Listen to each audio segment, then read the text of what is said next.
जय हिंद दोस्तों, मेरे चैनल डिफेंस डिस्कशन में आप सभी का स्वागत है। आई होप आप सभी ठीक होंगे। दोस्तों, आज मैं आपको एक स्टोरी, एक कहानी, क्राइम की कहानी सुनाने जा रहा हूं, जहां पर एक रिटायर्ड फौजी है, उसकी वाइफ है और वाइफ का बॉयफ्रेंड है। और उस फौजी के खिलाफ ऐसी साजिश रची जाती है कि प्रशासन भी हैरान हो जाता है।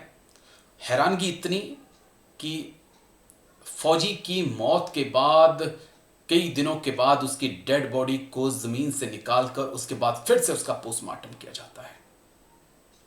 कहानी सुनेंगे तो आपके रोंगटे खड़े हो जाएंगे। चलिए कहानी की शुरुआत करते हैं। ज़्यादा टाइम मैं नहीं लूँगा, लेकिन सुनिएगा अंत तक, ताकि आज का वो टाइम है जब आप किसी पर ट्रस्ट नहीं कर सकते हैं। कहानी शुरू होती है 13 मार्च 2026 को। कर्नाटक का जिला बेलगावी। वहां पर एक फौजी जो रिटायर्ड हो चुके थे, नाम था संदीप मंजरंगी। वह अपने किसी काम से घर के बाहर निकलते हैं, मगर अचानक रास्ते में एक सड़क हादसा हो जाता है। आसपास में मौजूद लोग तुरंत उनकी मदद के लिए उन्हें नजदीक के घटप्रभा में एक निजी हॉस्पिटल में भर्ती कराते हैं। ज़्यादा चोटें नहीं थी और उनके घर वालों को उम्मीद थी कि चोटें मामूली हैं, वह जल्द ठीक होकर घर लौट आएंगे। मगर किसी को अंदाज़ा नहीं था कि यह हादसा एक ऐसी कहानी बन जाएगा जो सबको हैरान कर देगी। एक्सीडेंट होता है, मामूली सी चोटें लगती हैं। हॉस्पिटल में रिटायर्ड फौजी संदीप मंजरंगी को भर्ती कराया जाता है। हॉस्पिटल में संदीप का इलाज चल रहा होता है, लेकिन कुछ ही वक्त के बाद संदीप की मौत हो जाती है। डॉक्टर और परिजनों ने संदीप की मौत को हादसे का नतीजा माना। पुलिस मौके पर पहुंची और जरूरी कानूनी औपचारिकताएं पूरी की, जिसके बाद संदीप की लाश परिवार को सौंप दी गई। गांव में अंतिम संस्कार की जगह संदीप की लाश को दफना दिया गया। तभी ऐसा लगा कि कहानी यहां खत्म हो चुकी है, लेकिन असली कहानी अब शुरू होती है, क्योंकि संदीप का असली राज उस कवर के नीचे ही दफन था। पूरी कहानी अब शुरू होती है, एक नया मोड़ ये पूरी कहानी लेती है। संदीप कोई आम शख्स नहीं थे। भारतीय सेना में 17 साल उन्होंने नौकरी की थी। करीब 3 साल पहले रिटायर होकर अपने गांव घोड़घेरी वो लौटे थे। उनकी शादी भी करीब 20 साल पहले सुमा से हुई थी। उनका परिवार सामान्य जिंदगी जी रहा था, लेकिन इसी दौरान संदीप की मुलाकात। अब देखिए ये कहानी जो है, आफ्टर रिटायरमेंट जब संदीप आ जाते हैं, फिर क्या होता है, घर आते हैं, तो इस दौरान उनकी मुलाकात पुंडलिक डोंगर नाम के व्यक्ति से होती है, जो अंडा चावल की दुकान चलाता था।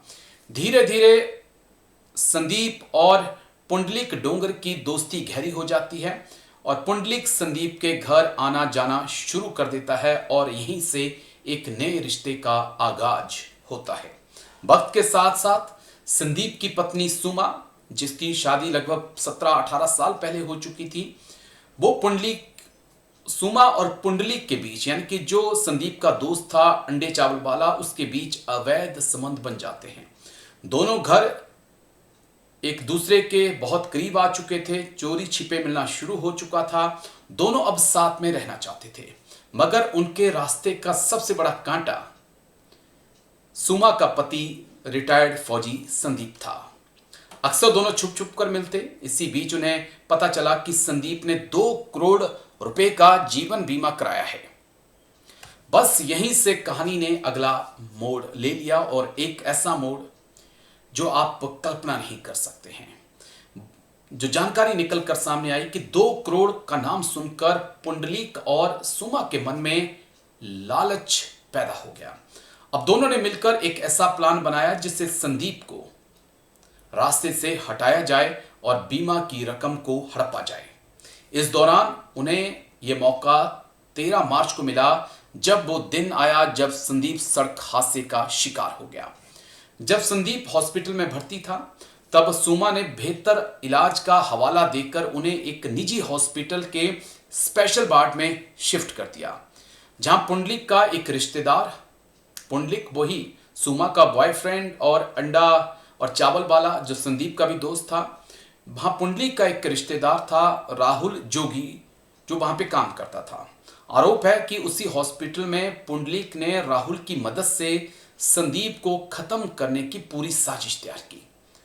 हुआ यह कि बाहर से देखने पर सब कुछ एक सामान्य था, इलाज चल रहा था, लेकिन अंदर ही अंदर एक खतरनाक साजिश को असली जामा पहनाया जा रहा था। 14 मार्च 2026 का दिन आ जाता है। याद होगा आपको, 13 मार्च को एक्सीडेंट होता है। 14 मार्च को यही वो दिन था जब हॉस्पिटल के स्पेशल वार्ड में भर्ती संदीप को चढ़ाई जा रही सलाइन की बोतल में खटमल, मारने की दवा और चूहे का जहर मिला दिया गया। हालांकि उस दिन संदीप की मौत नहीं हुई। इससे पुंडलिक और सुमा और राहुल की बेचैनी बढ़ गई। अब अगले दिन इन सब ने मिलकर एक और खतरनाक खौफनाक कदम उठाया। 15 मार्च 2026 की बात बता रहा हूं। इस बार बाहर से सलाइन की बोतल मंगाई गई और उसमें भारी मात्रा में कीटनाशक मिलाकर संदीप को चढ़ा दिया गया। यह सलाइन लगने के बाद संदीप कुछ देर तड़फता रहा। आरोप है कि इसी जहरीले मिश्रण ने संदीप की जिंदगी को खत्म कर दिया। संदीप अब इस दुनिया से जा चुका था। सुमा आजाद थी, पुंडलिक आजाद था, उनके अवैध रिश्ते आजाद थे। संदीप की मौत के बाद परिवार और रिश्तेदारों को बताया गया कि उन्हें दिल का दौरा पड़ा। पुलिस ने भी शुरुआती जांच के बाद इसी दिशा में कदम आगे बढ़ाए, लेकिन सुमा के मन में डर बैठ गया था। बताया जाता है कि उसने अपनी मां को उनकी साजिश का पूरा सच बता दिया। ये वह मोड़ था जब हत्या की कहानी सिर्फ एक पारिवारिक अपराध नहीं रही, बल्कि सरकारी तंत्र तक जा पहुंची थी। सुमा को डर था कि यह भेद खुल सकता है। उसे पछतावा हो रहा था, लेकिन पछतावा संदीप के जाने का नहीं था। पछतावा उसको किसी और बात का था। उसके लिए थोड़ा सा इंतजार आप करिए।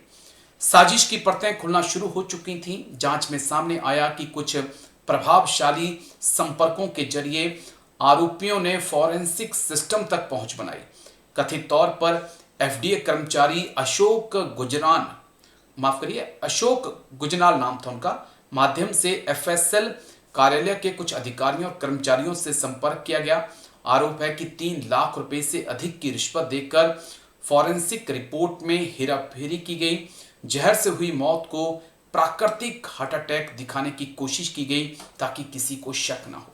अब आप तार देखिए, आप यकीन करते हैं कि फॉरेंसिक रिपोर्ट जो आएगी वो सच होगी, लेकिन वहां पर भी ऐसे लोग बैठे हैं जो 2 या 3 लाख के लिए बिक जाते हैं। फॉरेंसिक रिपोर्ट बदलने के बाद पुलिस ने भी मामले को सामान्य मौत मान लिया और केस लगभग बंद हो गया।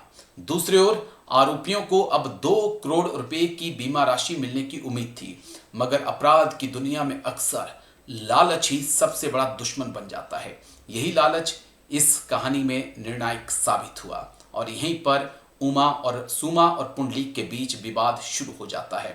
प्यार मोहब्बत के रिश्तों में यहां पर पैसा फिर आ चुका था।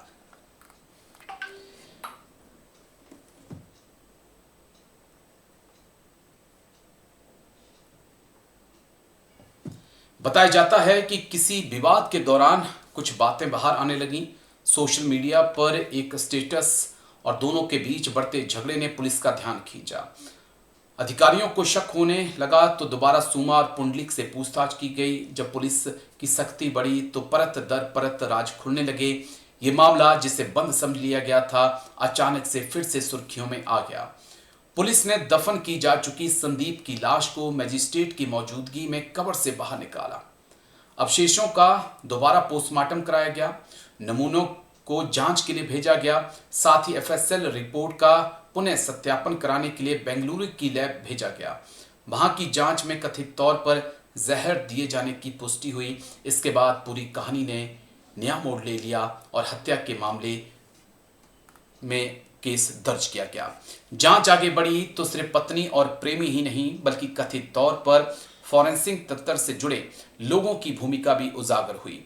पुलिस ने सुमा, उसके प्रेमी पुंडलिक और एफएसएल के वरिष्ठ वैज्ञानिक अधिकारी नागराज समेत कई आरोपियों को गिरफ्तार किया।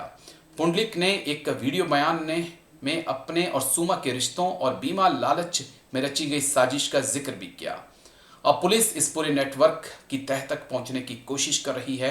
एक पूर्व सैनिक की मौत की एक कहानी अब भी कई सवाल बाकी छोड़ जाती है। सवाल उन रिश्तों का, 17 से 20 साल की शादी, उसके बाद अचानक से एक नए मर्द का सुमा की जिंदगी में आना और दोनों का मिलकर फिर रिटायर्ड फौजी की हत्या कर देना और उसके बाद जो पैसा मिलने वाला था LIC का, उसको लेकर दोनों के बीच मतभेद पैदा हो जाना और फिर दोनों का सलाखों के पीछे पहुंच जाना। Murder was executed by his wife and paramour of his wife.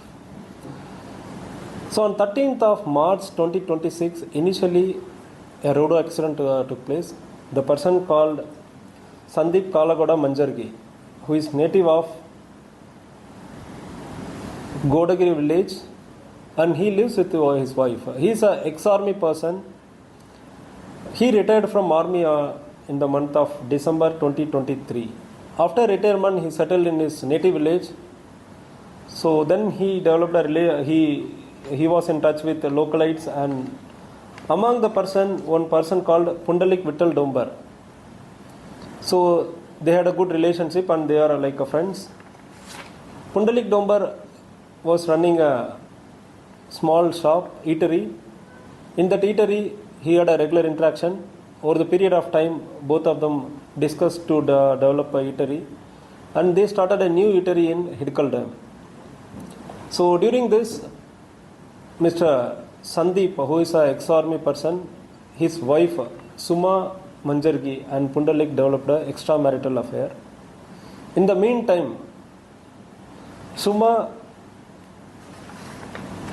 planned to murder him. In advance, they had one insurance scheme. They took insurance scheme for Mr. Sandeep Kalagoda. They took 3 insurance scheme from SBI and HDFC. In total, in this insurance scheme, if the person Sandeep died of accident, the family will get 2 crore. Both Suma and Pundalik, both of them planned to murder, and the insurance was taken almost 1 year back.